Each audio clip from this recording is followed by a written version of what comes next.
welcome back to my channel. My name is Sky McGeehee, as some of you may or may not know. My channel is dedicated to true crime cases. Right now we're mostly just focusing on Idaho because that's where I live, so I chose to do cases local to me. If you are familiar with my channel, I have to say I'm very sorry that it's taken me almost a year to upload a new video. Yeah, life has just been crazy. Living in a pandemic is just insane at this point. I don't have any excuses. That's it. But we're gonna move on from that. I also just wanted to say thank you to everybody who's been subscribed to me and continued to subscribe to me and leave comments on my videos and watching them. It really gives me a lot of motivation to want to make more videos like this. Seeing that people actually enjoy my content is like exciting for me, and it makes me want to continue to make these type of videos. So if you like them, please like and subscribe. I don't know, leave a comment if you have another case that you are interested in seeing me cover. My goal is to start making at least one video a month, one true crime video a month. So I'm trying to stick to that. Let's keep our fingers crossed. So today we're actually going to be talking about an alleged serial killer. I say alleged because he has multiple victims that haven't been confirmed. There's only one that we know for sure he did. And this serial killer's name is Cowboy Mike. Now, before I get started, I do just want to say that I mean absolutely no disrespect towards anyone that I mention in this video, nobody at all. I'm just simply repeating information that I've compiled online from my research, and this video is for educational purposes only. So without any further ado, let's just get into it. Our story's going to start with a woman named Lori Jones, a single woman from Lacey, Washington. So Jones was supposed to be going on a date with this man that she had met on the internet. Her 11-year-old daughter Eliza was out of town, and so she had been planning this meetup with this guy, and they had been talking online all day, but then those plans somehow fell through. So she just decided that she was going to go out anyway, and that was the last that anybody heard from her. So as I mentioned, Eliza was on this fishing trip with her father and her stepmother, I believe, and when she came home, she saw her mom's car, they lived in an apartment complex, so she saw her mom's car in its normal parking spot. She went and she tried to open the door, but it was locked, and she knocked repeatedly with no answer. So eventually she went and found the apartment complex manager, and the property manager let her into the apartment, but they actually went first, which was, I don't know if they did it intentionally or what, but it was probably really smart in the long run, because the property manager was actually the one to find the naked body of Lori Jones half stuffed under her bed. So as I said, the body was completely naked except for a single pillowcase covering her head. Further examination of the body later on also proved that she had indeed been raped and strangled, as the evidence kind of pointed to. So all of the bedding on the bed had been removed, and whoever had done this, or the investigators at least assumed that whoever had done this had draped a quilt over the entire bed. I mean, it's possible that Jones did this herself, obviously, but the main theory is that the perpetrator put this quilt over the bed after he had removed all the bedding. Investigators say it wasn't a bloody scene at all. The victim had a few nicks and cuts on her hands that were consistent with a small screwdriver they found, but besides that, I mean, the cause of death was strangulation, so it wasn't a super gory, bloody scene. So next to the bed, on the bedside table, they also found a glass pipe that had marijuana residue in it, and then in the toilet, they found a brown filtered cigarette butt. The brown filtered cigarette butt was a big clue because investigators found out that Jones only smoked white filtered cigarettes. So along with the pipe, the cigarette butt, the quilt draped over the bed, investigators also found bedding in the washing machine and then damp laundry stacked on top of the dryer. But despite all of these apparent cleanup attempts, the suspect left a full fingerprint, which led to the identification of Michael Bray, who had been in the system since 1979 for shoplifting. A receipt for a local bar was found in Jones's purse, and investigators took that and went to the bar and talked to the bartender there who was on duty that night, and he confirmed that Jones had been seen with a man who matched Bray's description and that they had left together. So Michael Bray really liked to sing Western karaoke. He liked to dress like a cowboy. He always had his guitar on him, just always talking about doing cowboy things. And because of this, the Cowboy Mike persona was born. So obviously the link between Bray and Jones's death came very quickly, but even by the time they had done this, Bray had already left town with his on-again, off-again girlfriend, Marshall Morgan. The couple was seen having drinks and a seemingly good time at a bar in Yakima, and a few hours later, Morgan was discovered in a ditch with a gunshot wound to her head. She was still alive, but barely. Hours after leaving the bar with Morgan, Bray returned alone and was seen chatting up a woman named Karen Peterson. So this has been contended by different articles that I've read, but I'm just gonna go with this. Peterson took Bray home with her, where he met her 14-year-old daughter and 19-year-old daughter's boyfriend, and they hung out in the living room just sort of chatting, and Bray wanted to play guitar, but then Peterson and Bray went to bed. Now, before I go on, I just want to say why I said that. So the reason I say that's contentious is because a lot of people say that Bray actually followed Peterson home, which absolutely could be the case. I've just seen more often that they left together and they were together than he followed her home. Anyway, so after Bray and Karen went off to her bedroom, Peterson's daughter actually reported hearing thumping noises, but assumed that it was just because of how intoxicated the two were. However, Peterson woke up in the morning without pants and her head covered in a blanket. She said that the last thing she remembers is being struck on her head and having hands around her throat. Doctors determined that she had indeed been strangled.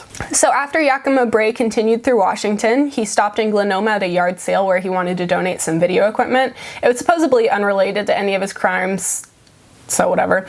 But he just sort of hung out with the people at the yard sale. They thought he was cool. He played guitar for them, and they just sort of like sat and chatted and had a good time.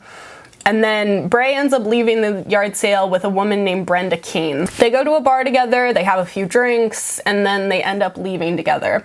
Apparently they spend the night together and everything, but Keene is completely unharmed in the morning. However, Keene sees Bray's picture in the paper the next morning and immediately calls the tip line with the information that investigators had been dying for: a description of his car and a license plate number. So a BOLO, or a be on the lookout, was issued immediately, and a truck driver saw Bray's truck at a truck stop on I-84 right by the Oregon and Idaho border, and he immediately called the tip line.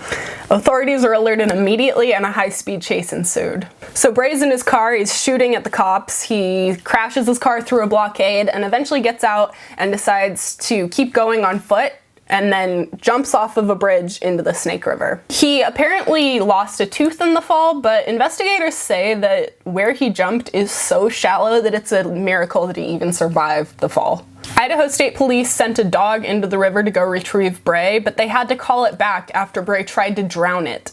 Eventually, he was apprehended by boat. Bray was taken into custody about 2 weeks after Jones's body had been found. Bray is considered a flight risk, hence the maximum security. So before his 2001 arrest, Bray had actually been jailed for a drunk driving conviction. And while he was in jail, he was on a work release program, and one day he just managed to slip past the guards and just be on his way.